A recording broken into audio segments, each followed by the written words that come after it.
Esse é o tema, pessoal, da nossa live. Homicídio praticado por militares. Boa noite a todos. Sejam todos muito bem-vindos. Nós iniciaremos aqui a nossa conversa, o nosso bate-papo sobre essa temática, que é uma temática extremamente complexa atualmente no país. E nós vamos tentar, então, trazer luzes a um tema que é realmente bastante complexo, muito difícil de compreender, por conta das dificuldades criadas, primeiro, por alterações legislativas sucessivas no tempo, segundo, por uma certa dificuldade interpretativa dos tribunais em compreender, digamos assim, a autonomia da justiça castrense no Brasil. Tá aí, meu irmão está solicitando, meu irmão Alan Sidney, nós dois somos promotores de justiça e nós vamos aqui participar dessa live. E aí, Alan, tudo bem? Boa noite. Boa noite, mano, querido. Tudo certo? Tudo jóia. O pessoal tá chegando aí? O pessoal está ingressando ainda na nossa conversa. Vamos agradecer, então, o Instituto Etna, instituto que é destinado à graduação e pós-graduação de Direito, principalmente de Direito Militar, que se localiza na cidade de Maringá. E recentemente fui contactado pelo Instituto, onde vou lecionar a matéria relacionada, numa pós-graduação de Direito Militar, uma matéria relacionada a direitos humanos na linguagem ou na perspectiva do direito militar. Professora Luísa, obrigado por ingressar. Luísa, obrigado pelo convite, uma satisfação nós estarmos aqui colaborando com o Instituto Etna e dizer a vocês que nós procuraremos aqui fazer algumas abordagens, uma linguagem bastante simplificada, porque o tema é bastante difícil, né? E a ideia é a gente fazer uma abordagem mais, digamos assim, simplificada para o pessoal. Mano, querido, que maravilha. Eu quero agradecer também a oportunidade, a você, a professora Luísa do Etna, Instituto Educacional do Paraná.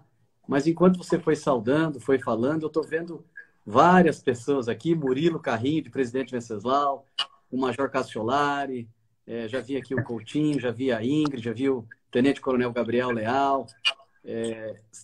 É o que eu pude guardar aqui, porque são várias pessoas, né?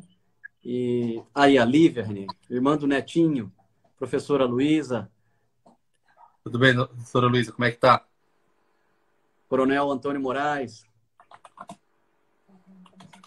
Vamos aguardar, mas o pessoal está chegando. Enrolação no começo, você vai saudando. Fala, Coronel. Conseguiu entrar no Zap Zap finalmente, né? No Instagram.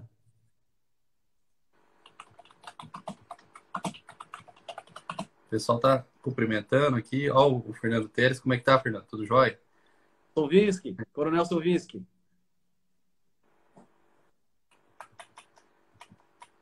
É isso aí, pessoal. A gente pretende, então, fazer aí essa explicação sobre os crimes de homicídios praticados por militares. O tema é bastante complexo. Nós vamos fazer Vou fazer aqui uma breve introdução. E aí, Lu, tudo jóia, meu amigo? Nós vamos procurar fazer uma simplificação, um paralelo, sobre essa temática dos crimes dolosos contra a vida, dos homicídios praticados por pessoas comuns, porque no que se refere aos crimes praticados por militares, nós estamos diante do Alan Sidney, que é meu irmão, que é quem realmente é a referência sobre o tema. Então eu estou aqui mais como um papel hoje de entrevistador, para que a gente absorva o conteúdo e a compreensão que meu irmão Alan Sidney tem no assunto, porque ele exerceu a função de promotor militar durante 3 anos, né, Alan? Quase 5 anos. De abril de 2015 a dezembro do ano passado. Estou vendo aí o doutor Amaury Dias, nosso querido Bolinha de Venceslau, que inclusive, Décio Gueirado, colega promotor de Tocantins. O Amaury Dias, nosso carinhoso Bolinha, inclusive mandou a live para toda a OAB seccional de Presidente Venceslau, que vários colegas advogados de lá devem estar acompanhando, inclusive a sua irmã e a sua esposa, que atua na área do direito penal militar lá na região de Venceslau. Ela que é salvo engano, advogada do sindicato, não sei se dos praças mas dos policiais militares ali da região e para ela, de modo especial, também esse encontro, essa troca de figurinhas, acho que vai ser bastante válido. Muito legal. Obrigado, Bolinha, pela referência aí, pela O alemão, comunicação. Cezinha entrou. Isso aí, pessoal. Já estamos aí com alguns minutos, um pessoal, um número até razoável. Vamos começá-la. Cezinha Roque. Queria só fazer uma introdução. Kelsen. Como todos sabem, um crime de homicídio no Brasil, quando não praticado por militar, praticado por pessoas comuns, civis, em regra, diante do que determina a nossa Constituição Federal, são julgados pelo Tribunal do Júri.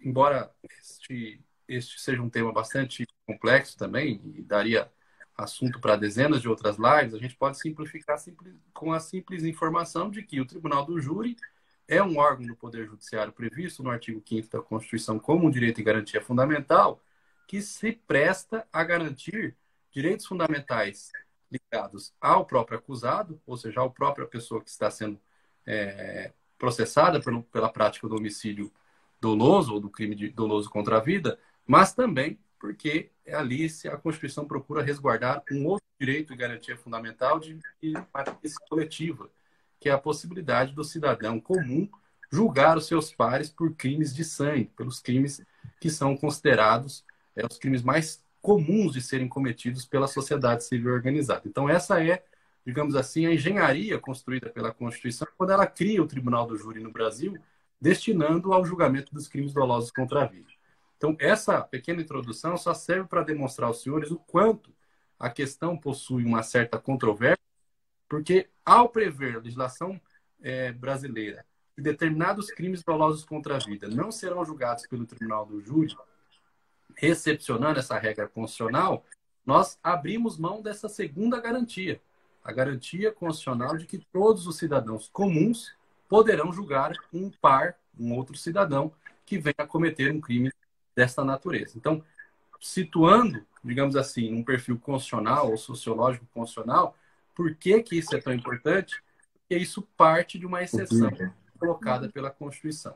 Então, a partir disso, é que a gente precisa analisar essas situações previstas na nossa legislação, as situações em que excepcionam, situações em que alguém, no caso, o militar, que pratica crime de homicídio, não venha a ser julgado pelo Tribunal do Júri, será julgado pela Justiça Militar, para que a gente consiga avaliar se há uma compatibilidade, digamos, axiológica constitucional. Então, é mais ou menos essa a grande intenção.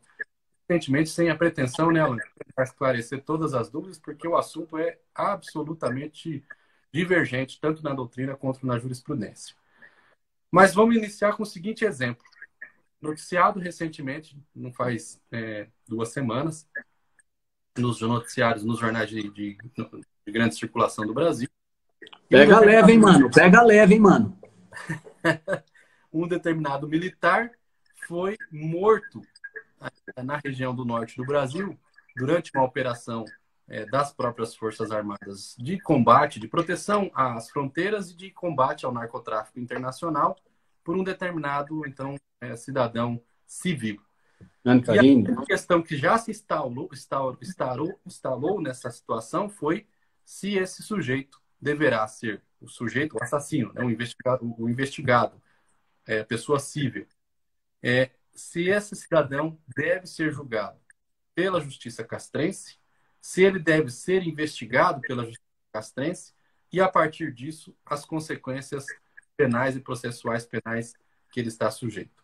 O que você me diz, Ana? Esse caso que eu acabei de mencionar, um crime praticado em face de um militar das Forças Armadas que estava no desempenho de uma função ligada à defesa da fronteira e, portanto, do narcotráfico brasileiro, por um cidadão que se enveredou por entender que aquela atuação do civil, do militar, era absurda ou era errada. Muito bem. Eu quero mais uma vez antes agradecer o Coronel Alvarenga, nosso ilustre corregedor-geral da Polícia Militar do Estado de Mato Grosso. Coronel Alvarenga, sempre atento à capacitação e à qualificação dos membros, até porque a corregedoria é um órgão sensível, né? E aí eu vejo o Coronel Alvarenga continuando, né, capitaneando trabalho já vinha dos corregedores anteriores, quando na Promotoria de Justiça Militar, que lá eu tive o maior prazer durante quase 5 anos de atuar, está sempre trocando ideia com a Corregedoria para que buscando a qualificação de todos os profissionais da gloriosa, honrosa Polícia Militar do Estado de Mato Grosso, que, Renê, eu vejo aqui está em peso, né? Já vi vários coronéis, já vi soldados aqui, já vi sargentos entrando, né?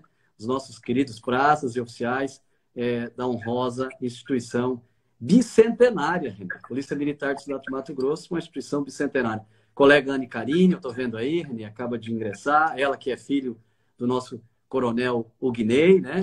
Que durante muitos anos honrou a farda, a época azul petróleo, né?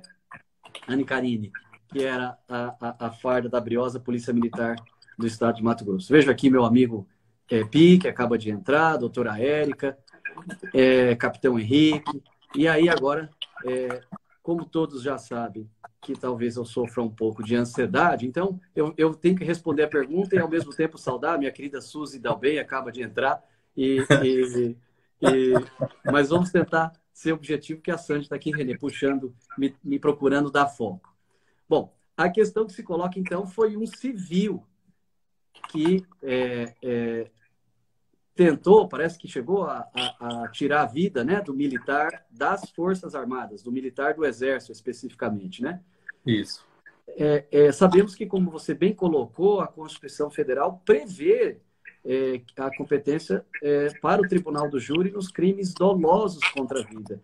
E eu respondo a você que este caso será julgado pela Justiça Militar da União. Veja você, aqueles que estão nos assistindo, Renê, talvez você que também, tal como eu, não tivemos direito penal militar nas faculdades, né? As universidades, de modo geral, não cobram a ciência de direito penal militar, nem direito processual penal militar. E quando eu fui removido, né, promovido para a promotoria aqui da capital, saudosa 13ª Promotoria de Justiça Militar, então que eu fui me enveredar, estudar direito castrense, né? E pasme, né?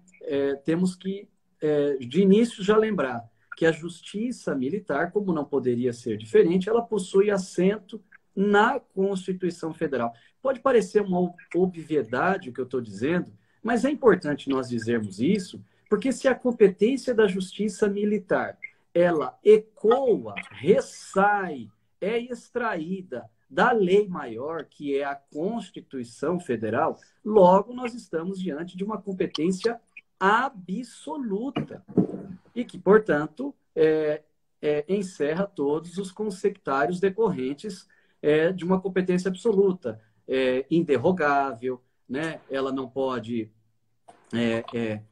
os atos judiciais praticados, por exemplo, por uma outra justiça, serão, teoricamente, absolutamente nulos, né? Porque nós estamos decorrente de uma competência material.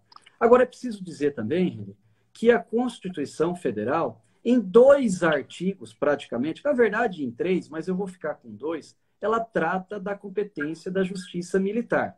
Ela o faz na nossa Constituição Federal, ela traz no artigo, e aí eu pedi, quando comuniquei a live aos vários grupos e aos participantes, a todos que nos assistem, eu pedi para que estivessem com a Constituição Federal, com o Código de Processo Penal Militar e o Código Penal Militar a tiracolo para que a gente pudesse trabalhar melhor essas questões.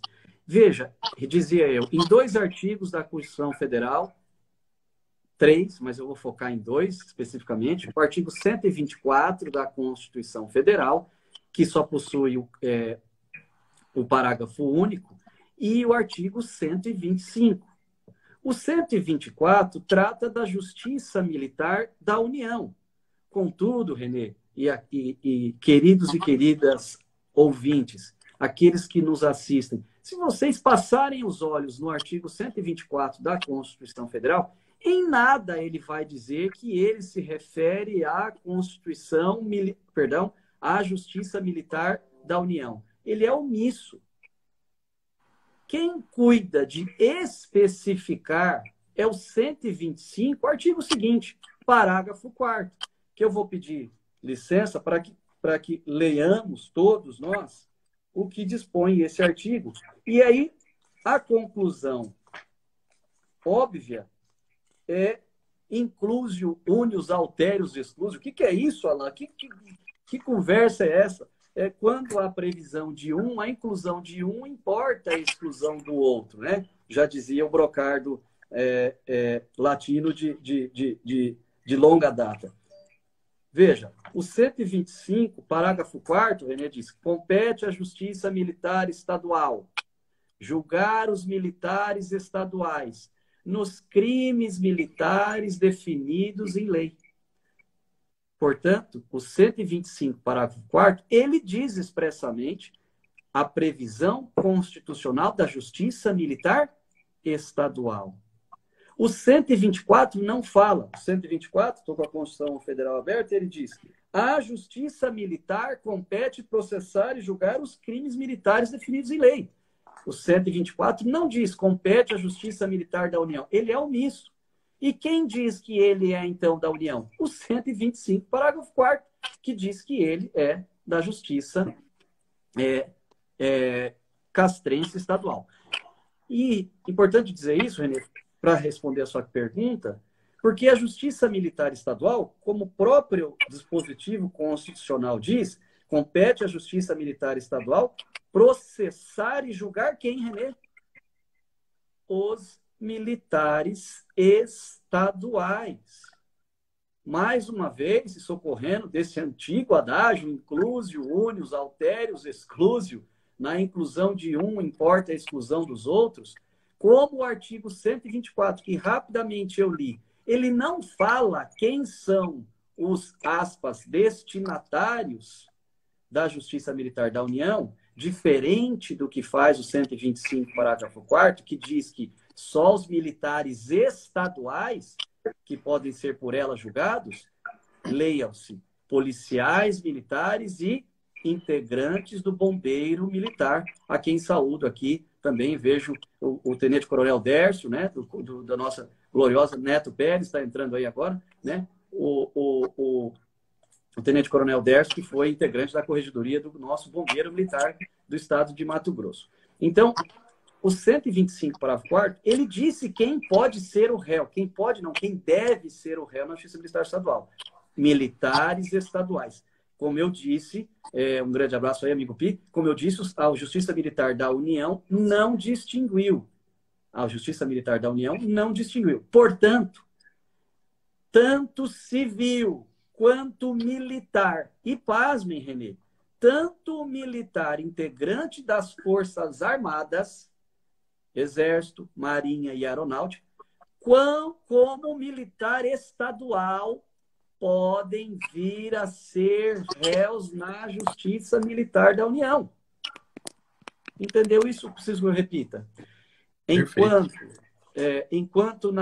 querido Adriano Toledo, que nós nos formamos juntos na nossa ONOeste em 1925, Murilo, um abraço. Então, enquanto na Justiça Militar Estadual, por mandamento da Constituição, ela delimitou que apenas militares estaduais é que serão os réus na Justiça Militar Estadual, sendo silente a Justiça Militar da União, a primeira interpretação que decorre de forma absoluta, não há controvérsia. Eu já saudei, a Santa me chamando aqui, mas já saudei o Major Cassolário, mas o faço novamente, comandante do 25º Batalhão, salvo engano, do Cristo Rei, da nossa querida Várzea Grande, coronel, o Major...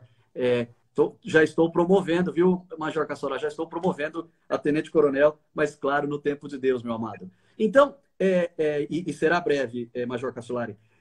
Então, mais uma vez, na Justiça Militar Estadual, porque o legislador especificou, só pode ser réus militares estaduais, leia-se, policiais militares e corpo de bombeiros. Gabi, minha linda estagiária, vencedora do concurso de beleza de Várzea Grande, acaba de entrar. Um beijo, minha querida. Então, veja, na Justiça Militar, é importante dizer também que policiais rodoviários militares, naqueles estados em que existem, também por serem militares, por exemplo, aqui no Mato Grosso, existe um batalhão específico para a Polícia Militar Rodoviária, mas pertencem aos quadros da Polícia Militar do Estado do Mato Grosso. Então, todos os crimes que estas duas autoridades regressas, seja do Bombeiro Militar ou da Polícia Militar, perpetrarem, vão ser responsabilizados, serão processados na Justiça Militar Estadual.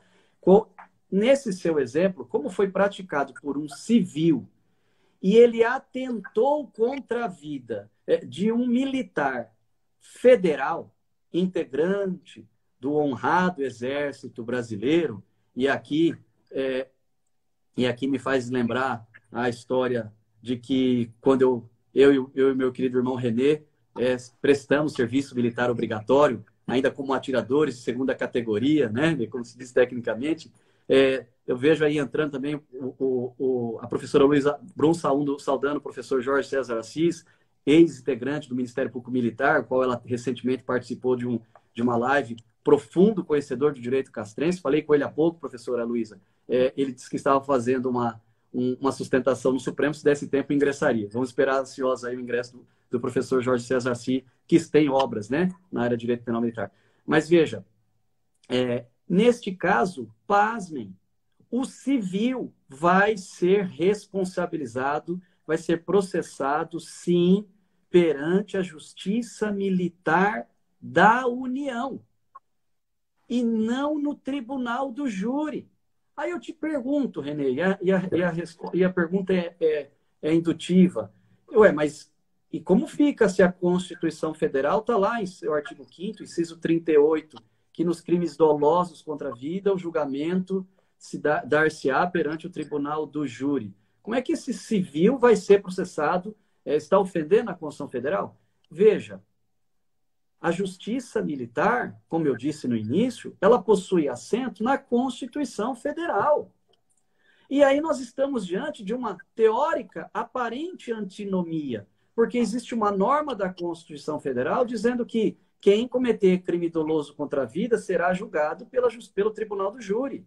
Só que a Justiça Militar da União também tem assento na Constituição Federal. E como a gente faz para dirimir essa aparente princípio da especialidade? E como a Justiça Militar tem lá no Código Penal Militar, e agora, agora eu digo no Código Penal Comum, porque entrou em vigor a Lei 13.491, e pegou todos os crimes previstos em qualquer ordenamento jurídico, Maria da Penha, crimes, Estatuto dos Armamentos, abuso de autoridade, lei de tortura, crimes ambientais, agora ser praticados por policiais militares, por integrantes das Forças Armadas, nas hipóteses do artigo 9º, ou seja, estando em serviço, agora vão também para Justiça Militar. Então, neste caso, por incrível que pareça, esse civil será processado perante a Justiça Militar da União. Tenente Coronel Gabriel, meu grande amigo, Caio Loureiro, Renê, nosso grande amigo, promotor de justiça aqui de Mato Grosso, acaba de ingressar. Eu estou vendo aqui o meu amado amigo Luiz Fernando, o Zoca, querido Zoca, lá de advogado de Corumbá, Mato Grosso, Teodósio, nosso colega Teodósio, né? Agora, Renê, eu te pergunto, nós dissemos então nesse caso que o civil atentou contra a vida de um soldado do Exército, e nós estamos dizendo que ele vai ser julgado não perante o Tribunal do Júri, mas perante a Justiça Militar da União. O Wesley Santos Lacerda, Renê, presta continência aí, porque o Wesley está na corregedoria. Querido Wesley, um abraço, né? E aí, Zoca, mais uma vez, eu falei Mato Grosso, Corumbá, Zoca, perdoe, Mato Grosso do Sul. Então, agora eu te pergunto, Renê, e se esse cidadão que atentou contra a vida deste integrante do Exército, que estava em serviço, é bom deixar isso bem claro, porque isso vai ter outra consequência, né? Mas se esse cidadão tivesse, como nós que somos tementes a Deus, né, irmão Gabriel, dizemos assim, está amarrado em nome de Jesus. Mas se esse mesmo civil tivesse atentado contra a vida do tenente-coronel Gabriel Leal, que da Polícia Militar aqui do Estado do Mato Grosso, Renê, eu te pergunto, ele seria processado, esse civil, na Justiça Militar, não da União, mas na Justiça Militar Estadual? Aí que é a questão, né? O 124, parágrafo 4º, não faz a mesma abrangência, não é isso? Do 124, parágrafo 5º. Razão pela qual é possível fazer a interpretação no sentido contrário, né? De que o civil, nessa situação, responderia ou seria julgado e processado na Justiça Comum e depois julgado perante o Tribunal do Júri, que é o assento constitucional para isso, né? Como o Wesley colocou muito bem aí, o que acontece nessa situação do civil que pratica um crime contra um militar federal, contra um militar das Forças Armadas, é justamente uma exceção à regra do Tribunal do Júri, tal qual acontece, por exemplo, com o detentor de foro por prerrogativa de função, que também comete no exercício da função, ou em razão dessa função, um crime doloso contra a vida. Nessa situação, a regra excepcional, a regra do Tribunal do Júri é excepcionada pelo foro por prerrogativa de função, e nessa situação o sujeito responderia, portanto, pelo crime junto ao tribunal, junto à esfera de justiça competente para fazer frente a esse foro por prerrogativa. Então, exemplificando, se, por exemplo, um deputado federal, no exercício dessa função, ceifa a vida de um outro cidadão, ao invés de ele ser julgado por um crime doloso, ser julgado pelo Tribunal do Júri, pela Justiça Comum, ele será julgado, dependendo da situação, pela Justiça Comum, mas junto ao Supremo Tribunal Federal, onde é o foro por prerrogativa de função em razão deste mandato eletivo. Se você me permite, a premissa que a gente tem que chegar, então você respondeu adequadamente. Civil jamais será réu na justiça militar estadual. Nunca. E por que nunca? Porque o 125, parágrafo 4º, diz: serão processados na justiça militar estadual os militares estaduais. Portanto, o civil que cometer crime, homicídio, e qualquer outro crime, ainda que contra as instituições militares estaduais, será processado na justiça comum. Agora, você deu um exemplo aí que me preocupou se eu não entendi bem, que eu fui correr os olhos aqui nos meus apontamentos. Você disse deputado estadual ou deputado federal? Não, federal. Federal. Porque o deputado estadual que cometer homicídio, olha só, queridos ouvintes, o deputado federal que cometer um homicídio, sim, será julgado perante o Supremo Tribunal Federal, salvo engano, artigo 102, né? Que vai disciplinar a competência originária lá, ou por foro, por prerrogativa de função. Mas e se o deputado for estadual e cometer um crime doloso contra a vida? Para a gente aproveitar essa miscelânea, nós estamos falando de homicídio, de competência, saindo um pouquinho da questão militar. Me apresso em responder. Como deputado estadual não tem competência prevista na Constituição Federal.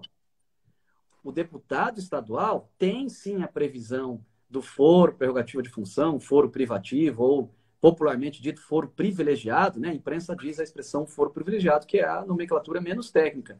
Mas a competência está prevista apenas na Constituição Estadual. E o júri está previsto na Constituição Federal.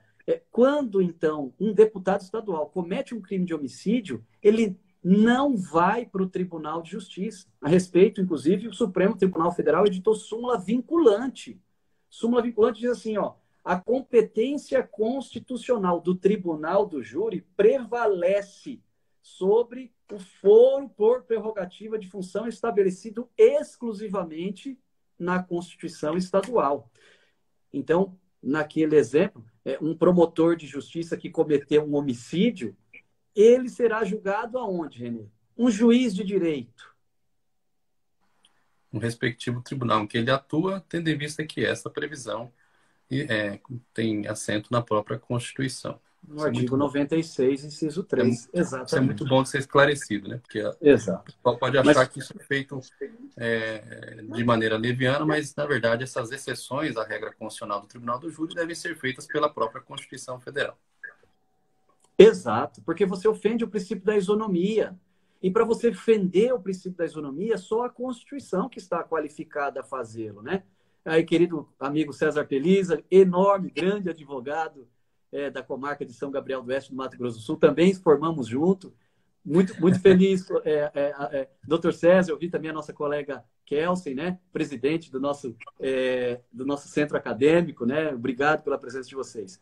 Mas eu acho que, com relação à questão da tentativa do homicídio praticado pelo civil contra o militar das Forças Armadas e militar estadual, né?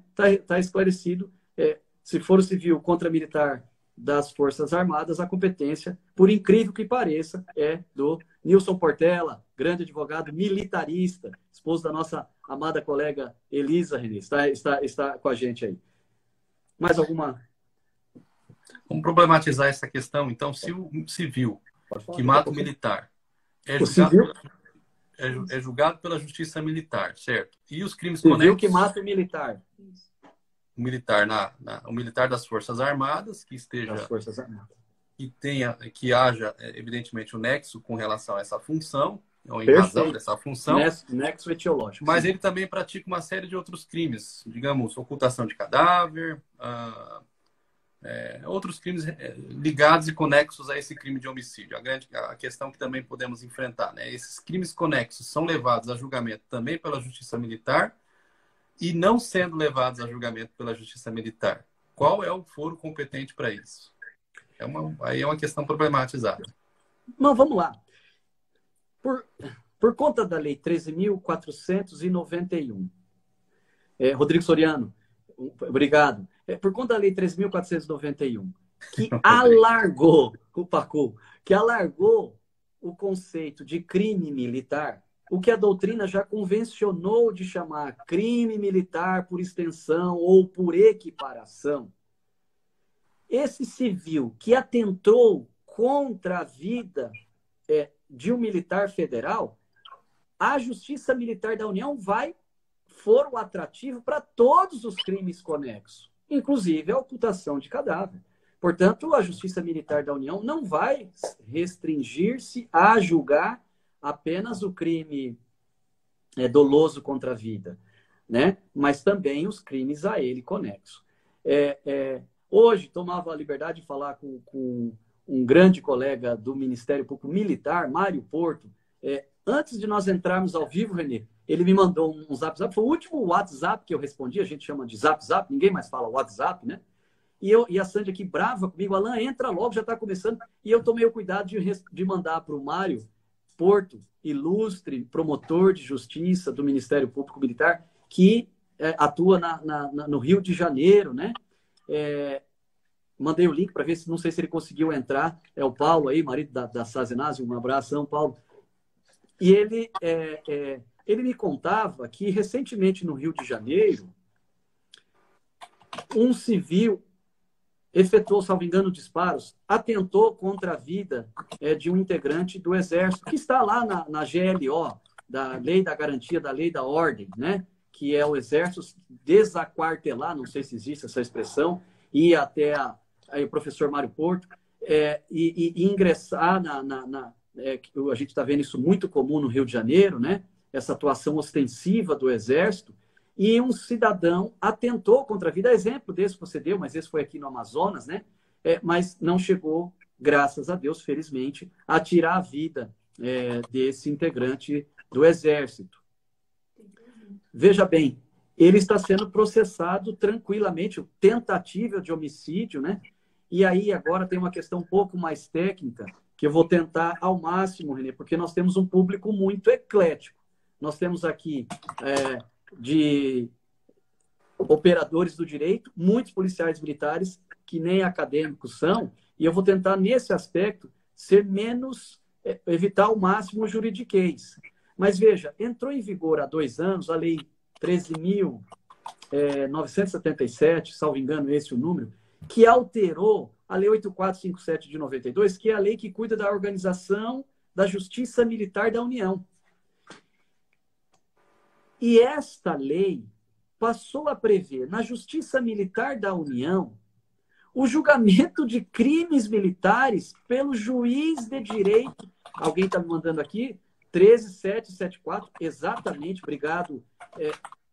Tá ali, F. Telestério. Desculpa. Manda o nome aí na próxima. Exatamente essa lei aí que o amigo participando aqui, 13774, mandou. Essa lei agora... Fernando Teles. Obrigado, Fernando. Essa lei, então, passou a... Fernando é membro do MPM. Obrigado, colega. Muito obrigado, viu? Pela ajuda e pelo prestígio da audiência. Então, veja, essa lei 13774, ela agora também criou a figura do juiz federal, que já existia, claro, né? Mas do juiz federal na Justiça Militar da União poder julgar monocraticamente o que não existia, Renê, na Justiça Militar da União. Então, aqui me corrigindo, doutor Fernando Teles, excelente promotor, então fica o registro, doutor Fernando Teles, colega do Ministério Público Militar. Então, essa figura do juiz de direito julgar sozinho, monocraticamente, singularmente, crimes militares, só existia na Justiça Militar dos Estados. E essa lei 13744, a partir de 2018, também passou a prever a figura do juiz de direito militar, que eles chamam juiz federal da Justiça Militar, passar a julgar os crimes militares contra civis. Conversava hoje com um grande colega, Mário Porto, do Ministério Público Militar do Rio de Janeiro, e esse cidadão civil que tentou contra a vida deste integrante do Exército, então, foi denunciado por tentativa de homicídio na Justiça Militar da União.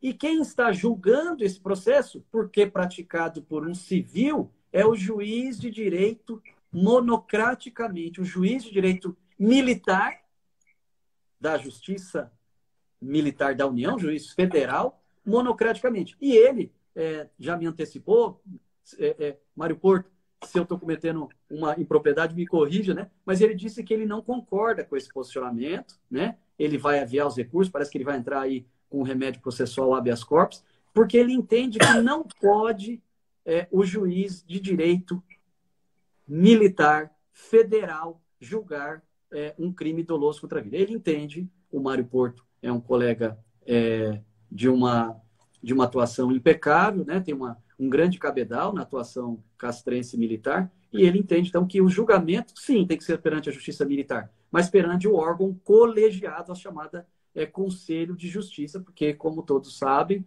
a Justiça Militar é um órgão colegiado de primeiro grau. Estranho isso, né? Nós temos um órgão criminal colegiado de primeiro grau. Eu tive o prazer de, durante quase 5 anos, atuar na Justiça Militar, e os julgamentos se dão por um órgão colegiado, compostos por oficiais da Polícia Militar ou bombeiros militares, né? Mesma coisa no caso das Forças Armadas, mas quando a vítima é civil, e neste caso, na Justiça Militar da União, quando praticado por civil, o crime é julgado pelo juiz monocrático. E como se trata de um crime doloso contra a vida, o colega Mário Porto está com essa tese, eu acho, tentadora, claro, polêmica, né? Mas ele entende que não é o juiz de direito militar federal que deve monocraticamente julgar sozinho essa tentativa de homicídio contra o integrante das Forças Armadas, e sim o Conselho, o órgão colegiado, porque, diz ele, como o tribunal do júri é um órgão colegiado, entende ele que, por uma coerência, deve, então, ser julgado não monocraticamente. É uma tese, vamos ver como, né, ele está aviando, vamos ver como que os tribunais vão se comportar a esse respeito. Perfeito. Pessoal, vamos avançar na temática e responder justamente a grande questão colocada aí como tema da live, né? O homicídio praticado por militar, o homicídio praticado por militar, e isso vai se bifurcar militar estaduais e militares federais, as questões relacionadas, primeiro, à possibilidade e à competência, a atribuição para a investigação desses crimes, e, em um segundo momento, o julgamento, para depois, em seguida, a gente fazer o fecho, fazendo algumas considerações críticas ou de senso crítico, que permeiam algumas ações que estão ajuizadas no Supremo Tribunal Federal, que procuram questionar a possibilidade do civil, que foi essa primeira hipótese que nós comentamos. Aliás, vamos comentar ela agora, né? É melhor, né? O civil, então, como o Alan bem explicou, que pratica um crime contra um militar federal de homicídio, ele será julgado pela Justiça Castrense, pela Justiça Militar Federal. A questão que se coloca, essa exceção constitucional, ela viola compromissos internacionais, ou, para ser mais específicos, tendo em vista a possibilidade e um precedente julgado pela Corte Interamericana de Direitos Humanos no ano de 2013, que justamente considerou que os civis não deveriam ser julgados junto às justiças militares, porque isso representaria a violação de garantias de isenção, de imparcialidade desse julgamento, para que isso poderia representar um prejuízo para esse civil, a questão que já se assombra ou já está, inclusive, sob a discussão no Supremo Tribunal Federal, por meio de uma arguição de descumprimento de preceito fundamental, ajuizada no ano de 2013, número 289, ajuizada pelo Procurador-Geral da República à época, no Supremo Tribunal Federal. A questão é como que você vê essa, digamos, possibilidade, frente ao que nós temos na nossa legislação, de conceber ou não que um civil seja julgado pela justiça militar, como a gente bem colocou, e entendam, meus amigos, numa situação de exceção dentro dessa sistemática do 125, parágrafo 5º da 124, parágrafo 5º da Constituição Federal.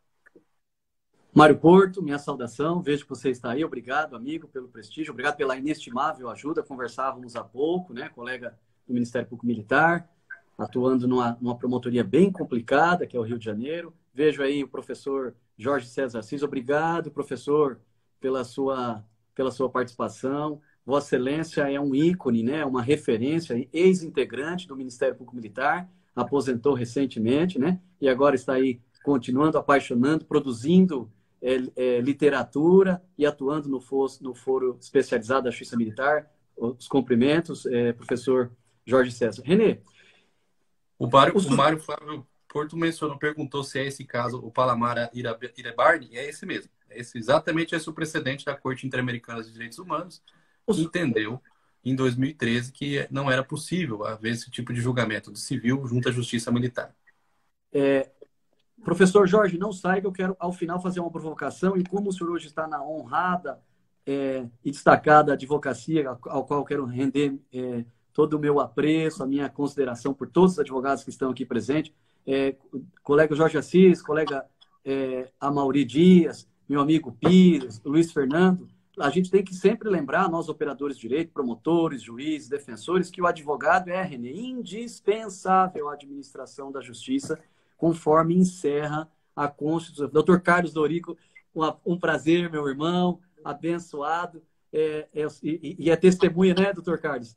Que eu sempre, nos nossos julgamentos, é um grande advogado, excepcional advogado, ético, profundo conhecedor do direito militar, e nós já saímos muito na pancada, doutor Carlos, né, nos julgamentos aqui na Justiça Militar de Cuiabá. Eu sempre, com o maior respeito, o senhor, Vossa Excelência bem sabe que eu sempre inicio mencionando o artigo 133 da Constituição Federal, que é o que descreve a importância do advogado, né? O advogado é indispensável à administração da justiça. Renê, o Supremo Tribunal Federal já vem paulatinamente em vários julgados. Mário, professor Jorge, confirma aí para eu não ficar mentindo sozinho aqui, mas o Supremo já vem paulatinamente interpretando, restringindo os civis na justiça militar da União. O Supremo vem cada vez mais restringindo, justamente por conta, na exégese, na esteira desse julgamento. Então, o que outrora era um entendimento um pouco mais amplo, cada vez mais o Pretório Excelso, então, na esteira desse entendimento, vem minimizando, né? Só para você ter uma ideia, vem a calhar dentro dessa discussão, nós lembramos que a Lei 9.099, a Lei dos Juizados Especiais Criminais, ela veda a sua aplicação na Justiça Militar. O Danilo Arcângelo está entrando aí, Renê, e o nosso colega Antônio Sérgio Perdade. O Danilo, cadê o Bruno, Danilo? Manda um abraço para o seu pai, nossos eminentes advogados, a nossa querida presidente Venceslau, e o Antônio Sérgio, nosso grande colega, ícone, referência, acaba de ingressar, ele estava lecionando na UFMT, e acaba de vir. Obrigado, Antônio Sérgio. Bom, então, a Lei 9.099 veda a aplicação dela, a Lei 9.099, na Justiça Militar. Ela restringe. E com isso eu quero... Obrigado, Danilo. E com isso eu quero abrir um link para depois você me deixar a gente falar um pouquinho do acordo de não persecução penal. Sei que vai abrir um pouco, mas dentro de toda essa sistemática na Justiça castrense. E o Supremo Tribunal Federal tem admitido tem tido que esse artigo 90A da Lei 9.089, que restringe a aplicação da Lei 9.099 na Justiça Militar, ele diz: esse dispositivo só é válido para militares. É dizer, os civis que cometerem crimes de menor potencial ofensivo, por que não estão jungidos à hierarquia, à disciplina inerente à função castrense de PMs, BMs, integrantes das Forças Armadas? O civil pode sim ser agraciado, por exemplo, com transação penal e com, por exemplo, suspensão condicional do processo e as medidas despenalizadoras criadas pela lei para os civis. Mas o próprio Supremo, toda vez que ele, nos casos em que ele aplica esses institutos, ele vem minimizando. O Supremo vai chegar ao momento que definitivamente vai se deparar com essa questão. Qual questão? Civil não pode ser réu na Justiça Militar da União. É uma questão, talvez, de lege ferenda ou não, mas é importante também dizermos, Renê, também conversava isso com o Mário Porto, e ele tem muito mais autoridade do que eu, muito mais cabedal do que eu nesse aspecto, e colega Mário Porto me auxilia aí, mas no Brasil, a diferença dos Estados Unidos, em que lá a corte é marcial, é dizer, os integrantes do Ministério Público e do Poder Judiciário são integrantes das Forças Armadas. Então, talvez, Mário Porto, colega Jorge Cis, talvez se aqui no Brasil nós estivéssemos numa corte marcial, aí sim seria inadmissível civil fazer parte, né, ser réu. Mas como aqui os promotores de justiça, seja do Ministério Público Militar, seja do Ministério Público Estadual, os juízes de direito, seja os juízes de direito que fazem concurso para as auditorias da Justiça Militar, e os juízes de direito estaduais, como eles são externa corporis, eles não são integrantes das instituições. Eu vou repetir isso, tá, Renê? Talvez seja muito importante. Como os juízes federais militares e os membros do Ministério Público Militar não são integrantes das Forças Armadas, e como os promotores de justiça estaduais e os juízes de direito do foro militar não pertencem à Justiça Militar, eu penso que essa ideia se esvai, porque é alguém fora que faz parte daquele órgão do Poder Judiciário. Né? Nós tínhamos até aqui nós temos o Poder Judiciário com os mesmos atributos que procuram assegurar um julgamento isento, um julgamento responsável do cidadão também que é feito na justiça comum. Então não haveria os mesmos questionamentos éticos ou razões capazes de inquinar esse julgamento de parcial ou de equivocado que poderiam levar ao sucesso dessa inconvencionalidade dessa tese. Bom, então vamos encerrar essa questão do homicídio do civil em face do militar, o que levaria à possibilidade dele ser julgado perante a justiça militar, e vamos enfrentar então a questão mais rotineira, a questão mais comum, a questão mais que se apresenta mesmo. Giovana, prazer te ver aqui, Giovana. Que é o julgamento, ou qual seria a competência para julgamento de militares que praticam crimes de homicídio, primeiro em face de militares, Alain, porque a gente depois pode falar militar que pratica crime de homicídio em face de civil e militar que pratica homicídio em face de militar. Então, começando por essa hipótese. O militar que pratica um crime de homicídio em face de outro militar, como é que isso deve ser resolvido? Quais são os parâmetros para a gente estabelecer qual a justiça competente para isso? Bom, antes de responder, eu vi que o professor Jorge César deu um joinha quando eu falei da questão do civil, só parece que ele está... Eu estou bem escorado, não estou sozinho na possibilidade de admitirmos civis, sim, como réus na Justiça Militar da União. Deixa eu fazer só um lembrete para todo mundo. O Instituto Etna, gente, ele tem uma pós-graduação, e essa é a grande razão da nossa live, ele tem uma pós-graduação e especialização justamente em direito militar e processual penal militar e disciplinar. Então, essa temática que eu e o Alan estamos tratando, ela é, evidentemente, aqui uma live com um conteúdo muito mais simplificado, mas assuntos como esses são tratados de maneira muito mais acadêmica, muito mais científica nesta pós-graduação. Eu convido todos a acessarem o site, né, do Instituto Etna para verificar justamente o conteúdo dessa pós-graduação, e ali vocês vão encontrar as informações sobre o corpo docente, sobre a coordenação feita pelo nosso Jorge César de Assis, como o Alan comentou. Vamos ver até o convite e o depoimento feito pelo colega que acabou de mencionar, de falar com a gente aí, o Fernando Teles, o procurador do IPM, e vocês vão poder enxergar e verificar que é uma pós-graduação especializada em Direito Penal Militar. Fica aí o convite para todo mundo. Renê, o Dr. Jorge é coordenador. Renê, o Dr. Jorge é coordenador da pós-graduação do Etna aí, do Direito Militar do Etna. Obrigado, professor Jorge, mais uma vez. Bom, então a pergunta, Renê, mais uma vez eu quero agradecer o convite, né, ao Instituto Educacional Etna, né, obrigado, professora Luísa Brum, pela oportunidade, né, professor Jorge César. Mas olha, militar, então agora nós saímos do civil.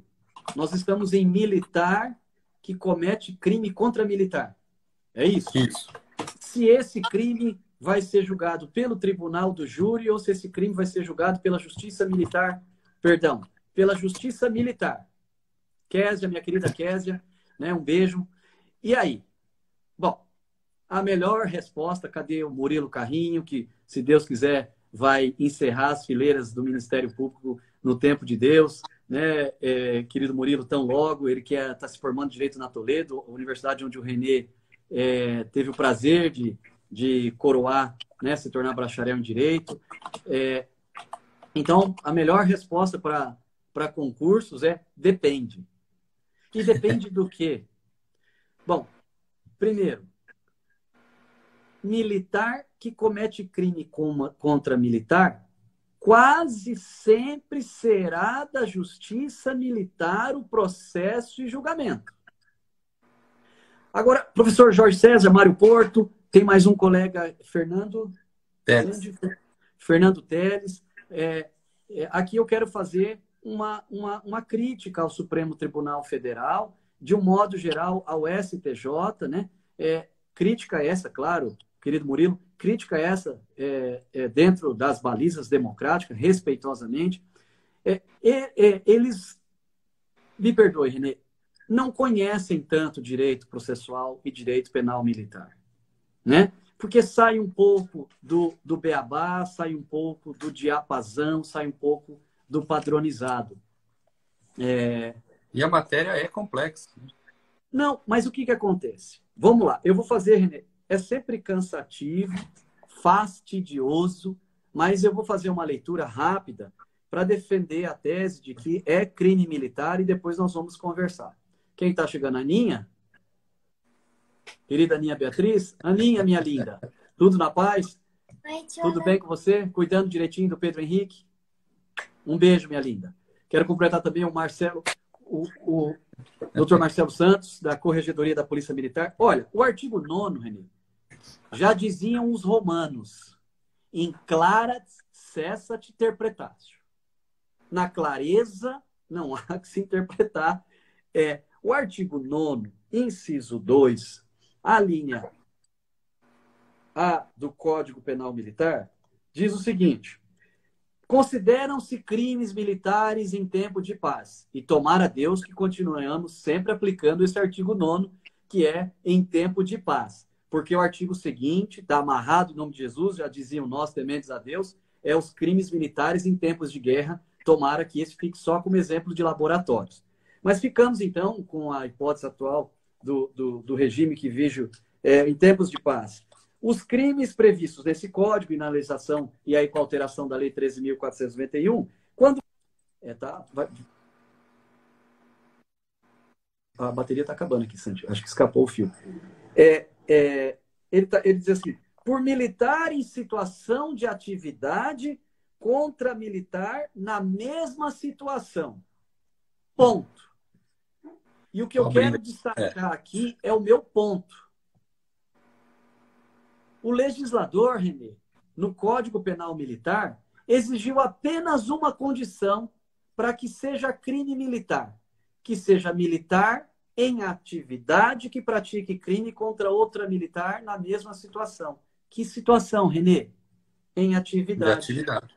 Agora, é importante dizer a todos os ouvintes, talvez até você, Renê, que atividade aqui não tem nada a ver com militar em serviço. Sim. Militar em atividade é mais abrangente, é mais amplo do que militar em serviço. Por exemplo, o Tenente-Coronel Gabriel Leal, que nos dá o prazer da sua presença, que nos honra, ele, se ele estiver de férias lá no Guarujá,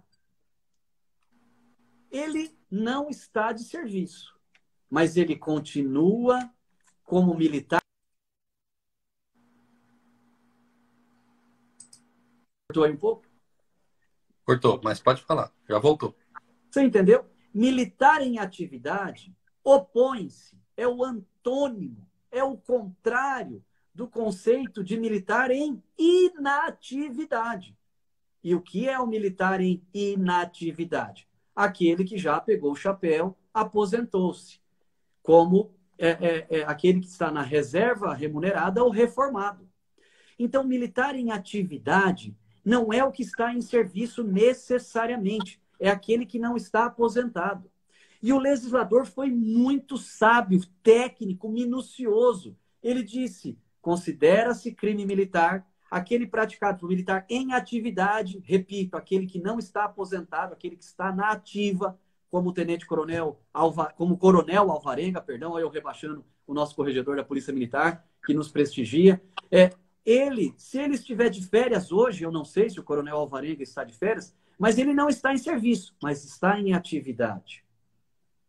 O Jorge, você vê que o doutor Jorge está mencionando que para ele, para essa competência se firmar com base nesse dispositivo, tem que se verificar a efetiva ofensa à instituição militar. E essa é uma, pelo que eu dei uma lida no tema, é exatamente uma das linhas de interpretação do Supremo, né?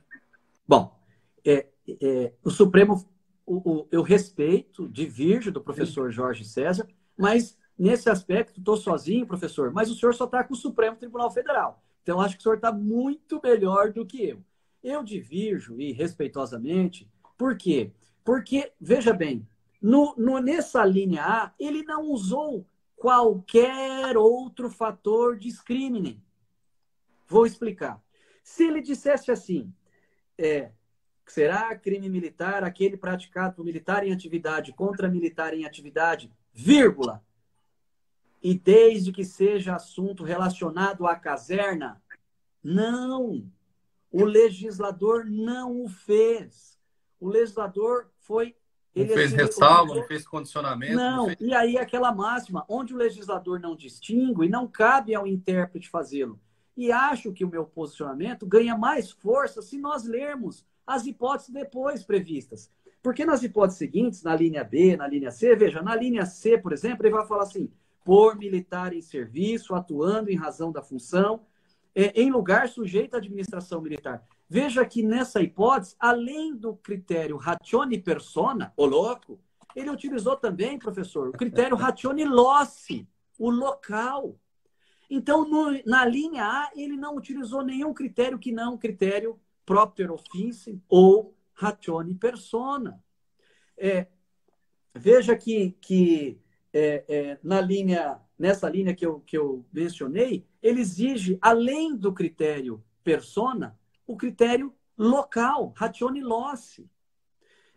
Então, assim, nós tivemos recentemente, não sei se foi o professor Jorge César agora na condição de ilustre advogado, nós tivemos um caso em Santa Maria, Rio Grande do Sul, em 2015, em que um soldado do Exército, professor Jorge César, Mário Porto, mais colegas aí, um integrante do Exército, a pretextar o que o professor Jorge César entende que, para este crime ser militar, é necessário que esteja relacionado à função castrense. E eu divirjo, divirjo porque o legislador não fez essa distinção, e eu digo que onde o legislador não distingue, não cabe ao intérprete fazê-lo.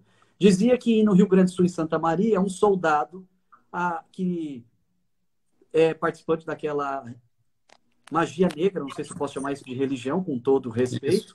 Né? Alguém até fez uma pergunta sobre esse tema. Levou o colega de farda até uma localidade, esquartejou e matou brutalmente. Veja, um militar do Exército matou outro militar do Exército em assunto que não tem nada a ver com a caserna, que não tem nada a ver, Coronel Dércio, que não tem nada a ver, tá feliz, né, com a epopeia do Palmeiras em 51, foi lágrima, suor e tal. E em 51, dizia eu, em Santa Maria, tirou a vida de um colega de farda. O colega que é uma referência no direito militar, né? Você o conhece, você inclusive acaba de escrever esse livro aqui, ó, do meu irmão, Lei Anticrime, e tem artigo aqui, né, do Cícero Robson Coimbra Neves, né, que é uma referência no direito penal militar, a quem eu socorro muito, né, quando atuante nessa promotoria, e o Cícero ofereceu a denúncia, Renê, ele, enquanto Ministério Público Militar, ele ofereceu a denúncia desse militar que matou um colega militar por motivo de magia negra na Justiça Militar. Pois bem, essa questão chegou até o STJ, a Defensoria Pública da União disse, tal como o professor Jorge César Assis, disse que não era crime militar, porque não era assunto afeto, relacionado, concernente à Justiça Militar, assunto relacionado, melhor dizendo, às instituições militares. Já eu cumprimentei o Coronel Solvivski, mas cumprimento mais uma vez, Coronel Solvivski. E o STJ falou, esse crime não é militar, na esteira do entendimento do professor Jorge César, e houve um recurso para o Supremo Tribunal Federal, e o ministro Celso de Mello entendeu que não basta ser militar da ativa contra militar da ativa. É necessário que haja... Doutora Érica Caroline, obrigado pela sua presença. Era necessário que houvesse conexão com a instituição militar. Divirjo respeitosamente, né? Nesse aspecto, eu estou com o professor Enio Luiz Rosseto, juiz militar no Tribunal de Justiça do Estado de São Paulo, que diz que o legislador não distinguiu, diferente das hipóteses posteriores na linha B, C, que ele vai usar o critério ratione temporis, ratione loci, ratione propter officie. Não, ele só exigiu militar. A Juliane parece que entrou aí, Sandy, confere para mim, a nossa querida Ju Batata. Entrou aí o comandante Alexandre Dalaco, o comandante, nossos cumprimentos. O André Tetão, Renê, acaba de entrar aí. Eu vi. Como é que tá, André? E aí, então veja, como o legislador não distinguiu, ao nosso sentir, ficou claro, quisesse o legislador colocar uma trava, o fizesse, né? De maneira que, fato é que está vingando a tese no Supremo Tribunal Federal de que, se não for relacionado à função castrense, é crime comum. Divirjo diametralmente, porque é o que o Adriano Alves Marreiros, outro grande ícone, sustenta. Por que esse crime é militar? Porque haverá repercussão lá na caserna desse fato, que é o que ele usa de forma magistral, Caio Loureiro, que é o que ele usa de forma magistral, eu te pego lá fora. Veja, um oficial vai na balada, um oficial que está na pista, tá, Tenente Coronel Gabriel Leal? E vai na balada e lá encontra com um praça. E lá eles têm uma rixa, ambos militares da ativa. E aí esse crime é comum, daqui a 2 dias eles vão se cruzar nos corredores do batalhão da Polícia Militar. Então, a hierarquia, a disciplina está acima, ao nosso sentir, da necessidade da manutenção da ordem pública, especialmente nas fileiras militares, que são funcionários públicos sui generis, porque andam armados, lidam com armamentos, com instrumentos beligerantes, né? Então, é isso. Agora, nem sempre é preciso dizer que o militar que comete um crime contra outro militar, nessa minha ótica, nós já vimos que o Supremo entende, mas nós temos que levar em consideração também militares. Obrigado, Tenente Coronel Dércio, tá vendo? Por isso que e me chamam para jogar bola lá no Círculo Militar, que aquela vez deu para trás, né, Coronel Dércio? Então, eu entendo perfeitamente que é crime militar, sim, ainda que não afeto à Justiça Militar. Salvo engano, para finalizar esse assunto, Renê, se minha memória não me falte, tem uma súmula, eu vou ver se eu olho rapidamente, do STF, do STJ, Renê. Me ajude aí se você tiver com o computador, que eu acho que é a súmula 53, hein? Olha que coisa impressionante. Se minha memória não estiver me traindo. Veja que interessante essa súmula, Renê. Ela diz assim: compete à Justiça Comum Estadual processar e julgar a civil acusado da prática de crime comum contra instituições militares. Não era essa. Achei. Súmula 78. Compete à Justiça Comum Estadual processar e julgar o policial militar por crime de promover ou facilitar a fuga de preso de estabelecimento penal. Também não é essa. Me ajude aí, Mário Porto e demais colegas, que diz que compete à Justiça Comum, compete à Justiça Militar julgar crime de militar praticado ainda que fora da unidade da federativa ao qual ele pertence. Para mostrar que mesmo fora da unidade federativa, ele é policial militar 24 horas. Enquanto a gente aguarda uma nova indagação, eu vejo se eu acho essa súmula aí. A Sandy vai me ajudar se alguém vai mandar o número dessa súmula aí para me ajudar. Então, agora vamos para a exceção. Existe alguma situação em que um militar possa matar outro militar e não ser julgado pela justiça militar? Eu achei a súmula e acabei não prestando atenção na sua indagação. Não, pode.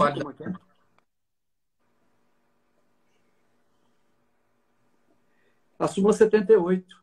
Compete à Justiça Militar processar e julgar policial de corporação estadual, ainda que o delito tenha sido praticado em outra unidade da federação.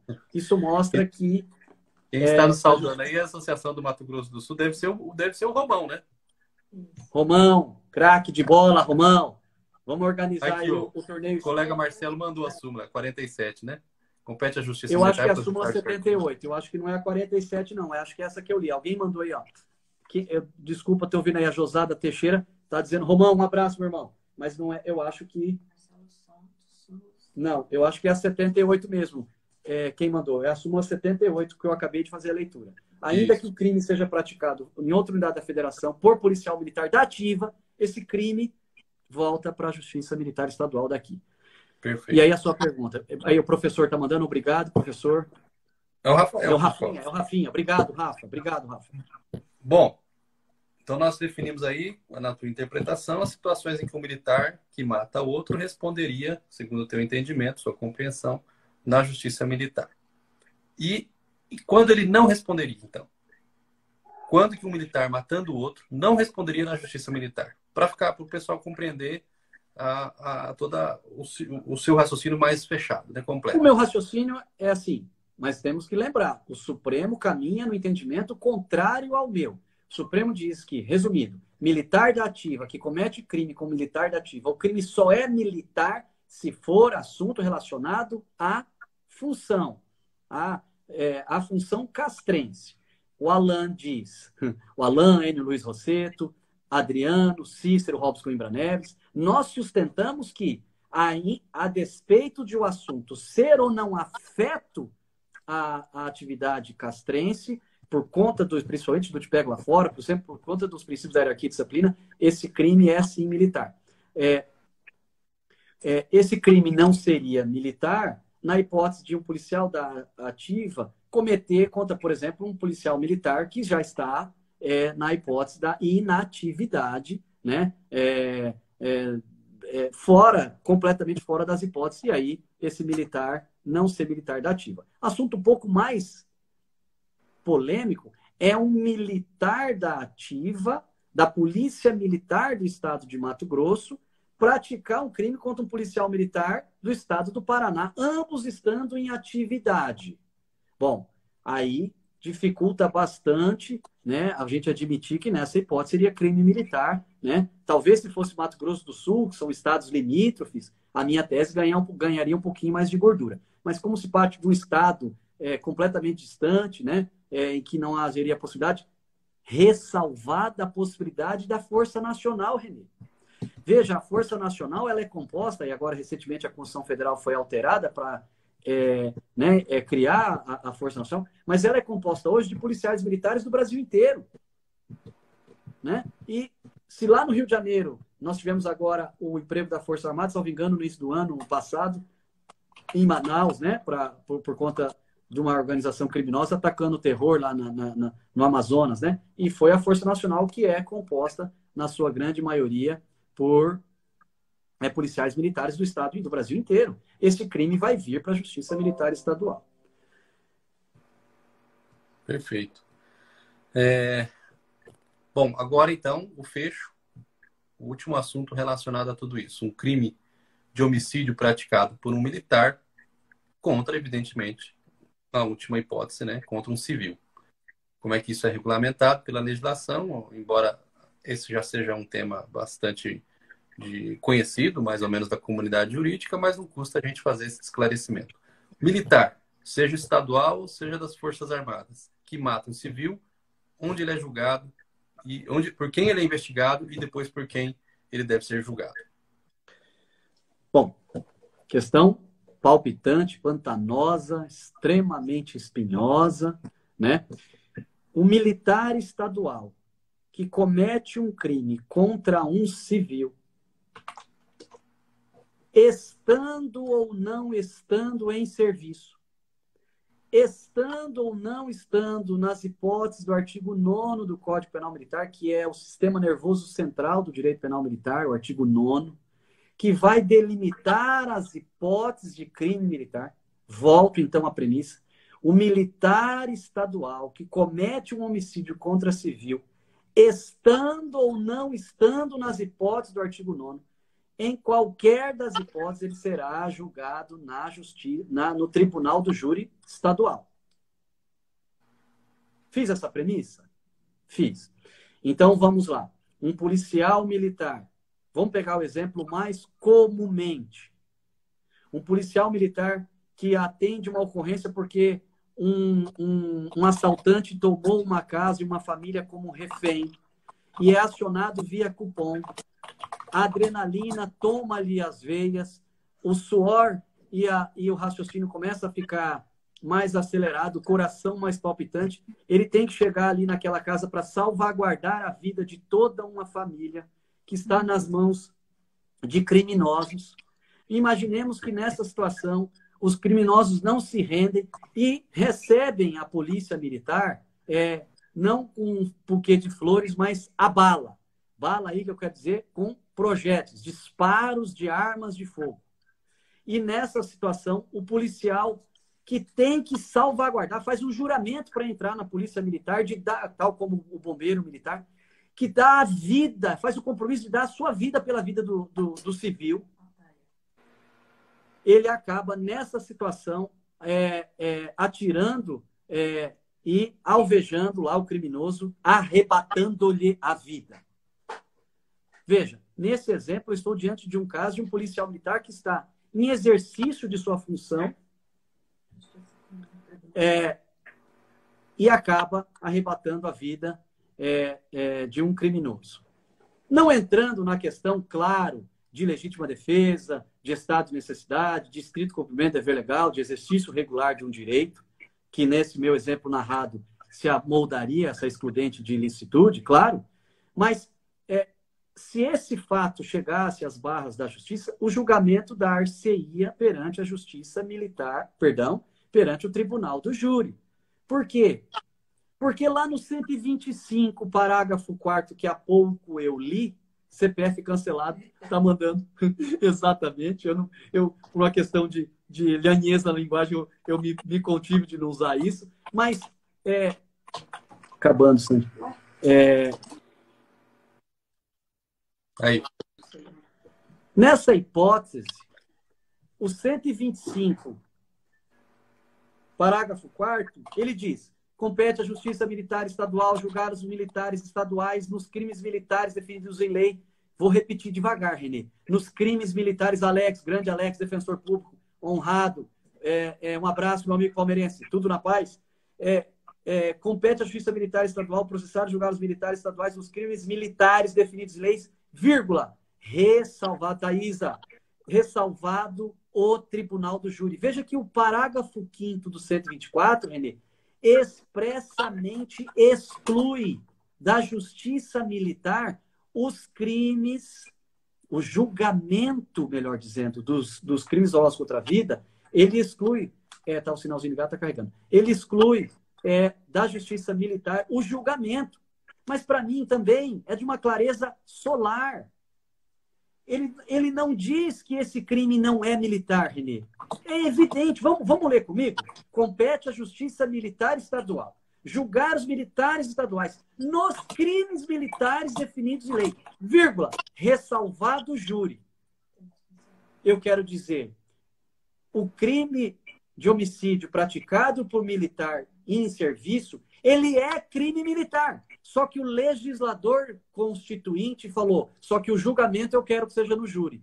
Mas o fato do legislador ter tirado o julgamento da Justiça Militar não desnatura esse crime. Ele continua sendo crime militar. Só que por uma opção do legislador constituinte, ele apenas deslocou o seu julgamento para justiça comum. E por que ele fez isso? E aqui, se nós temos alguns policiais, ainda temos muitos, aqui, com todo respeito, vai um pouco de puxão de orelha. E eu disse isso em vários julgamentos que eu participei na Justiça Militar. O crime de homicídio praticado por policial militar, que é, na sua grande maioria, empiricamente muito maior do que bombeiro militar, ele foi tirado da Justiça Militar por conta daquele famoso caso do soldado Rambo em Diadema, de Eldorado do Carajás, no Pará, da suposta chacina da Candelária. Houve alguns casos que envolviam absurdamente a morte de civis praticados por integrantes da gloriosa Polícia Militar. Houve uma pressão midiática e, então, tirou esses... houve lei e linguiça, nunca quero saber como são feitas, né? E aí, rapidamente, o Congresso editou a Lei 9299 de 96, tirando a competência desses crimes da Justiça Militar. Veja, até essa lei, que é de 96, os crimes de homicídio praticados por policiais militares iam para a Justiça Militar Estadual. E veio essa lei por conta dessa pressão de alguns casos midiáticos e acabou deslocando. Eu insisto, então, que é da Justiça Militar, e a questão nevrálgica, né? A questão muito claudicante, extremamente palpitante. Portanto, quem investiga? Coronel Alvarenga está aí ainda? E quem investiga nas hipóteses de crimes de homicídio, nas hipóteses de crimes de homicídio praticado por policial militar? Quem investiga, para mim, inquérito policial militar. E por que eu digo isso? Porque é inquérito policial militar, porque o crime continua, na sua essência, sendo crime militar. A Santa me chamando a atenção que vai vencer aí, Renê? Como é que estamos com o tempo? 9h20, né? Não, temos um tempo, mais uns 10 minutinhos, vai. 10 minutos, tá bom. Então, Coronel Varenga está aí. Então, Coronel Varenga, como o senhor bem sabe, né? O crime, Renê, continua sendo crime militar. Ele foi praticado no exercício. Aliás, que é a função mais típica que é o policial dar a vida para defender o cidadão. Quer dizer, você chama o crime de lesão corporal de crime militar. Você chama o crime de disparo de arma de fogo de crime militar. Você chama... E o crime de homicídio no exercício da função, você tem ele como crime não militar? Não tem sentido, né? O policial militar, quando ele vai agir, Renê, ele não tem que estar pensando num processo que o promotor ou o juiz vão lançar a mão. Ele tem milésimos de segundo para pensar. Ele tem um preparo para isso, há uma presunção iure instanto de que ele tem o preparo. Nós vamos entrar depois em outra discussão, se o armamento é o adequado, como é que estão os projéteis, isso é uma discussão importante, mas refoge um pouco a questão jurídica. Mas há uma presunção. É a eles que foi destinado, está lá na Constituição Federal, o policiamento ostensivo, cabe à Polícia Militar. Eles têm essa função, eles não podem ficar preocupados. E quando eu digo isso, eu não estou dizendo, para aqueles que não militam na área, eu não estou dizendo que eu estou entregando essa investigação, segundo esse meu entendimento, para a Polícia Militar fazer corpo mole. Muito pelo contrário. As investigações, colega Amorim, obrigado, colega Amorim, obrigado, grande promotor, grande tribuno, Tribunal do Júri de Porto Alegre, Rio Grande do Sul. Amo você, Amorim. Se você não entrasse, eu ia destruir sua vida, como eu disse. Adailton, grande acadêmico da nossa UNOeste 92, 95. Então, eu não estou dizendo que haverá uma parcela, não haverá parcela de corporativismo. Ora, pois, se um promotor de justiça comete um crime, quem vai investigar, Renê? Procurador-Geral de Justiça. E nem por isso a gente se diz que haverá um exercício de corporativismo. Nós temos que dar a presunção que as autoridades públicas gozam. E veja, importante dizer, Renê, ainda que haja um absurdo corporativismo nas investigações, esse inquérito vai para a mão do promotor de justiça, que, segundo a Constituição Federal, exerce o controle externo da atividade policial, e essa atividade policial, seja ela civil, seja ela militar, Rafinha. Então, nesses quase 5 anos que eu fui promotor de justiça à frente da Promotoria de Justiça Militar, os inquéritos policiais, e tem muitos, temos vários delegados de polícia aqui nos assistindo, os inquéritos policiais também de homicídio são muito bem feitos, muito bem elaborados. E veja, como é que na prática eles fazem a investigação, termina o trabalho investigativo, encaminha para o promotor de justiça militar.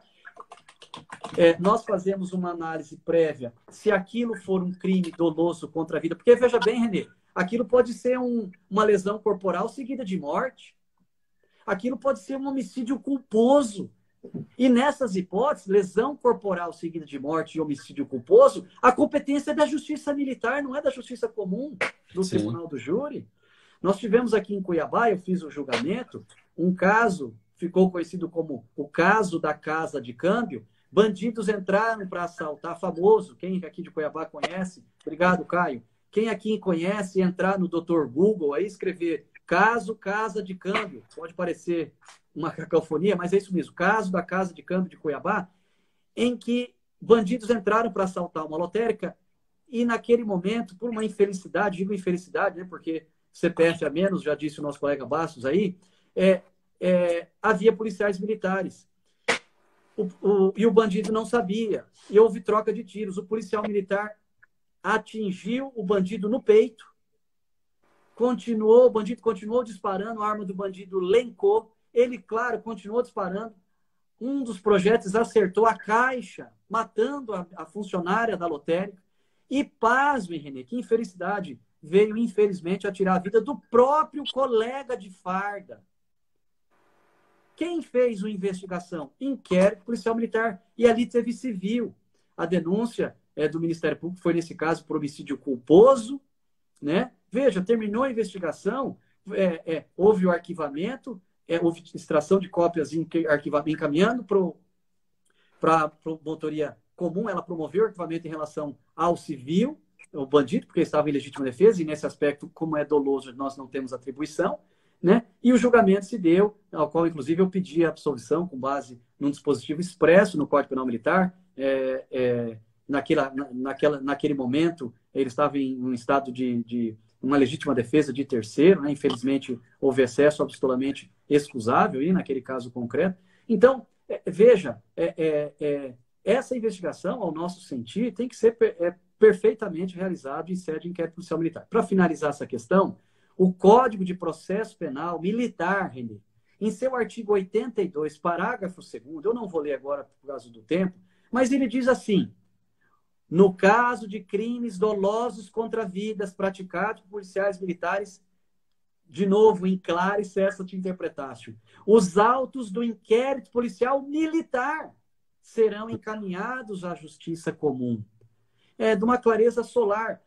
Não é dado ao legislador escrever normas inócuas. Isso é um princípio geral do direito. E o legislador disse, no caso de crime doloso contra a vida, os autos do inquérito policial militar serão, ao final, encaminhados à justiça comum.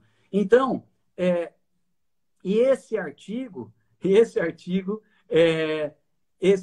foi a Associação dos Delegados de Polícia, a ADEPOL, bateu as portas do Supremo, buscando a inconstitucionalidade deste artigo, porque dizia que a tarefa atinente à investigação policial pertence aos delegados de polícia. E é óbvio que a essa importante, relevantíssima instituição, Polícia Judiciária Civil, a ela cabe a investigação dos crimes, das infrações penais, mas eu vou me socorrer da Constituição Federal, que lá no seu artigo 144, parágrafo 4º, que diz especificamente, diretamente as atribuições dos delegados, dos honrados delegados de polícia. Eu não vi aqui a doutora Juliana Chiquito, vou pegar ela depois, chamar a atenção da minha querida amada delegada de polícia, mas veja o que diz o parágrafo 4º do artigo 144 da Constituição Federal. As polícias civis, dirigidas por delegados de polícia de carreira, incumbem, ressalvada a competência da União, claro, a Polícia Federal, né? As funções de polícia judiciária e compete a eles o que? A apuração das infrações penais, vírgula, exceto os crimes militares. Veja que a própria Constituição Federal determina que os crimes militares será investigado em sede de inquérito policial militar. Aí eu te pergunto, Renê, eu tive várias denúncias, enquanto atuando na promotoria militar, de crimes gravíssimos de corrupção, de concussão, das mais variadas crimes contra a administração pública, em que eu ofereci denúncia com base no quê? Inquérito policial militar. Por que não se diz que, nesses casos, há corporativismo e tão somente haveria essa pecha nos crimes dolosos contra a vida? O que, naturalmente, não só pelo texto da Constituição Federal, se esvai.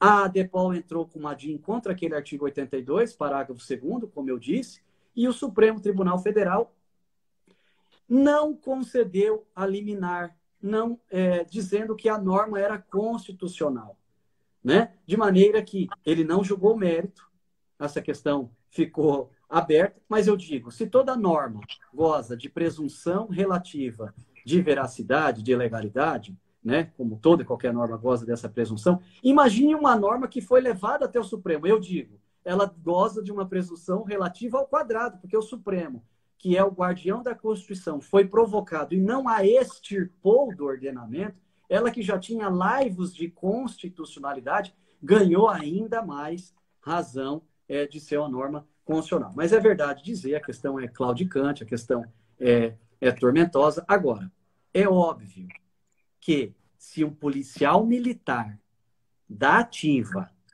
por exemplo, tirar a vida da sua esposa porque ela deixou queimar o feijão, não estando nas hipóteses do artigo 9º, e veio a cometer um homicídio, por exemplo, contra a sua esposa, e ela não é militar, que fique bem claro, este crime sim um crime que deve ser investigado no caso aqui de Cuiabá, pela Delegacia de Homicídios, pela DHPP, porque não está, apesar de praticado por um policial militar, não está nas hipóteses do artigo 9º, ou seja, não é toda vez que um policial militar praticar um crime de homicídio que a investigação dar-se-á em sede de inquérito policial militar. Se ele praticar um crime de homicídio nas hipóteses do artigo 9º, entendo perfeitamente que esse crime deve ser investigado em sede de inquérito policial militar, e não em sede de inquérito policial pela Polícia Judiciária Civil. É isso aí, pessoal. Como vocês percebem, o assunto é extremamente extenso, complexo, difícil de compreender num primeiro momento, porque existem muitas... Primeiro, a legislação é complexa, e toda legislação que diz respeito à competência, principalmente no nosso país, enseja esse tipo de discussão muito difícil de ser resolvido facilmente. Segundo, que os métodos de interpretação desses conflitos de competência acabam ensejando alguns questionamentos a respeito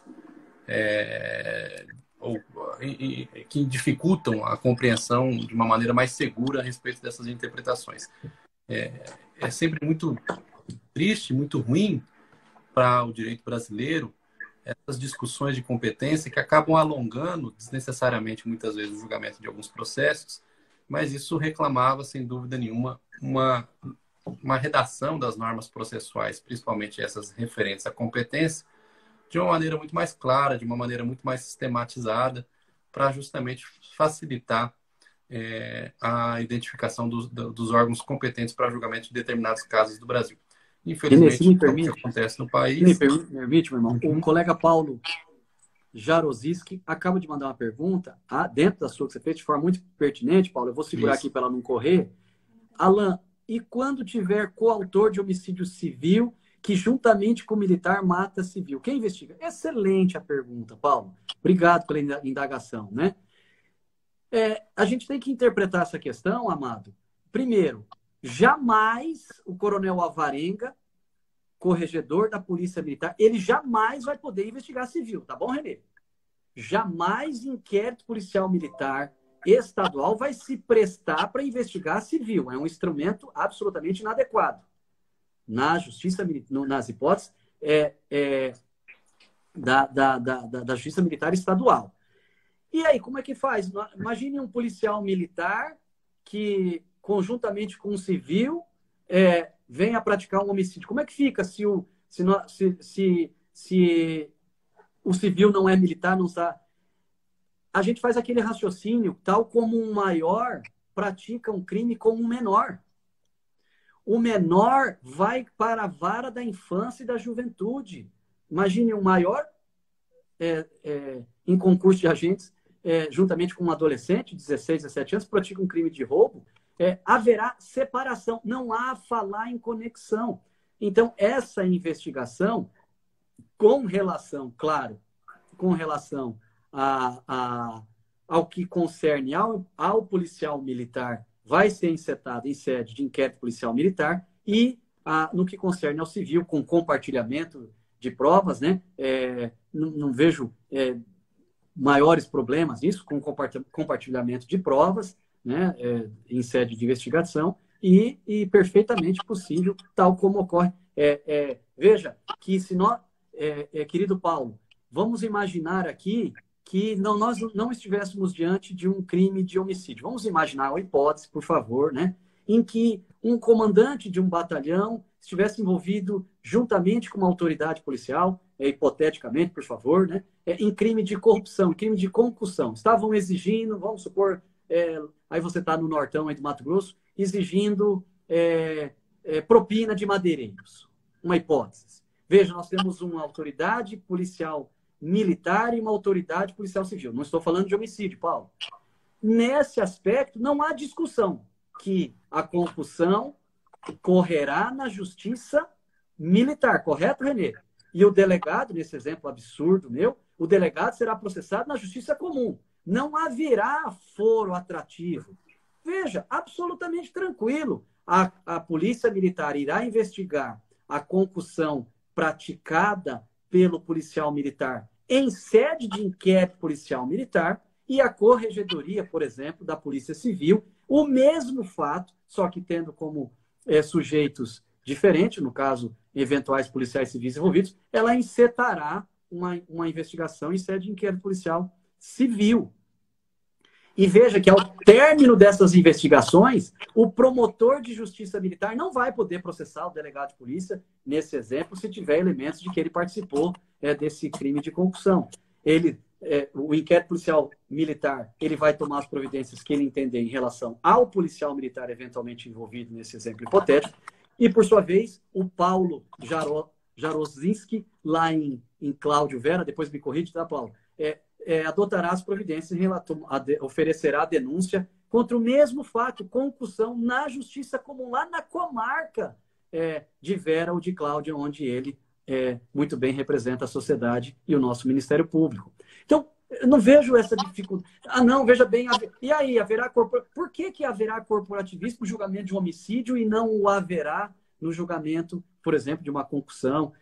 Veja, com a Lei 13.491, que alargou muito a competência da Justiça Militar, porque os crimes antes previstos apenas no Código Penal Militar, agora previstos, tortura. Os exemplos são inúmeros, Renê. 12.800, você falou ontem da... Ou seja, essa é uma questão... 12.800. Os crimes essa é uma prática que tende... Essa é uma prática que tem uma tendência de ser mais vista comumente nos órgãos de persecução. Ou seja, daqui para frente vai ser muito mais comum investigações duplas, ou investigações feitas pela Polícia Militar por crimes praticados por militares em concurso de pessoas com outras pessoas que não sejam militares e que serão, portanto, objeto de investigação junto à Polícia Judiciária Civil. Né? Então, isso tende a crescer e aumentar, tendo em vista a ampliação dos conceitos de crimes militares por extensão criados pela lei. Olha o que o Amorim escreveu. Eu tenho um azar terrível. Em 28 anos de carreira, não vi mais que 5 PMs indiciados por homicídio. 99% o IPM como justificada, o IPM dá como justificada a conduta com tiros nas costas, etc. Perfeito, Amorim. Vamos lá, deixa eu tocar nessa questão que indicia um provável corporativismo. Primeiro, Amorim, que o que vincula o promotor de justiça não é o relatório, seja do delegado de polícia, seja o relatório do encarregado. Eu já trabalhei, antes do júri, eu estava no Tribunal do Júri de Várzea Grande. Eu participei já de julgamento, infelizmente, que teve policiais militares, até de repercussão nacional, passou naquele extinto programa da Rede Globo, de Alma Ribeiro Fernandes, que desfechou tiros tirou a vida do sogro e tentou contra a sua esposa. O relatório não vincula o promotor de justiça. Eu já ofereci denúncia, Amorim, de delegados que entendeu que era caso de homicídio qualificado e eu divergi, entendi que era caso de homicídio simples e o contrário também é verdadeiro. Eu já tive casos de delegados que iniciaram com homicídio simples e eu denunciei com homicídio qualificado. Você disse assim que eles, no relatório, em 99%, colocam como justificado. Esse relatório não nos vincula, Amorim. O que nos vincula é as provas vertidas nos autos. Então,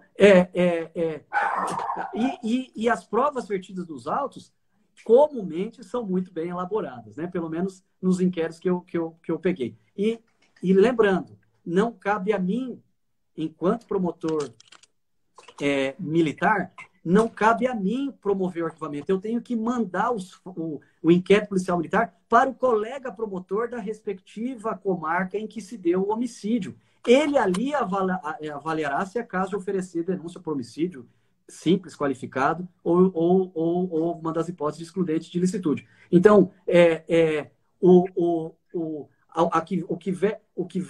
que vai nos convencer é as provas vertidas e colhidas no bojo do inquérito policial militar. Pessoal, nós vamos ter que encerrar, porque já extrapolamos todas as expectativas. Estamos muito felizes aí com a audiência. Obrigado a todos realmente pela participação.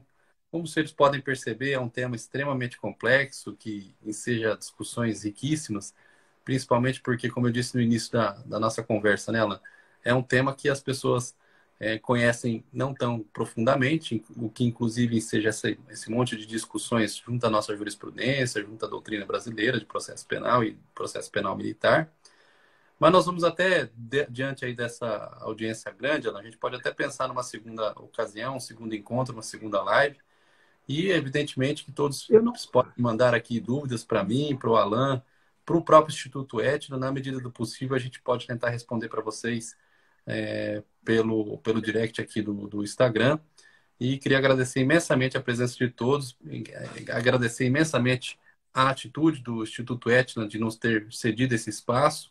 Obrigado, professora. Para que nós fizéssemos esta live e, novamente, ressaltar e destacar para todos, né? Deem uma olhada no site, o Instituto Etna tem uma pós-graduação, Instituto Etna Educacional, e lá vocês vão encontrar notícias sobre esse curso de especialização, essa pós-graduação em Direito Penal Militar, que muito vai ser útil para quem gosta desta matéria e pretende se especializar neste assunto.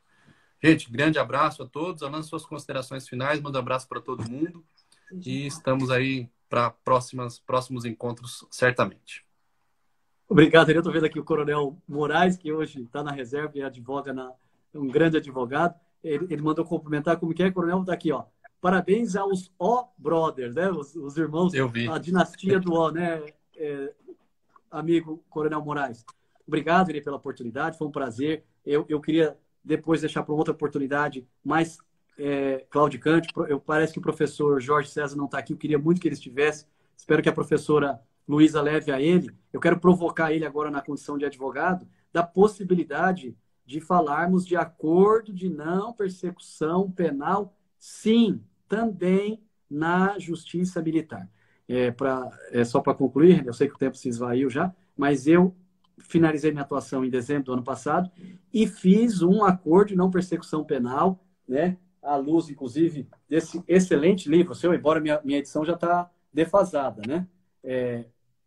Nessa obra espetacular de acordo de não persecução penal, muito bem coordenado por você e por outros colegas, mas eu fiz o primeiro, parece que, infelizmente, até então, o único acordo de não persecução penal na área criminal, e espero que, principalmente os advogados, comecem a provocar os colegas promotores de justiça militares, sejam do MPM, sejam das promotorias de justiça estadual, a pensar, repensar nesse assunto, né, para que possamos também trazer esse instituto, para mim, de grande valia para os policiais que estão sendo acusados, para o Ministério Público e principalmente para a sociedade, que evita, às vezes, processos desnecessários e dando uma destinação muito mais atendendo ao fim social. Obrigado, mano, foi um prazer. Que Deus te abençoe. Eu quero concluir pedindo a todos que Deus proteja a todos, né, nesse momento tão difícil que nos acomete, que é a pandemia. Dizer que em Provérbios, escrito pelo rei Salomão, lá está escrito assim: nós traçamos os nossos planos, mas Deus é quem dá a palavra final. Então, nada escapa ao governo de Deus. Que nós estejamos todos aí protegidos, né? Protegidos com máscaras e protegidos pela mão poderosa de Deus. Meu irmão, foi um prazer te rever à distância, aí em Brasília. Um beijo na Alessandra, um beijo na Ninha, no Pedro Henrique, recém-nascido. Deus abençoe. Obrigado a todos. Amorim, obrigado pela participação. Fantástica, né? É um tema extremamente claudicante, né? E a todos os presentes, muito obrigado pelo carinho, mano. Fiquem com Deus. Pessoal, eu vou tentar salvar essa live também. A anterior eu já salvei. Eu não sei se o Instagram vai permitir salvar as duas, mas eu vou tentar fazer aqui. Grande abraço a todos, uma satisfação e, como eu disse, até uma próxima ocasião. Uma boa noite para todos. Tchau, tchau.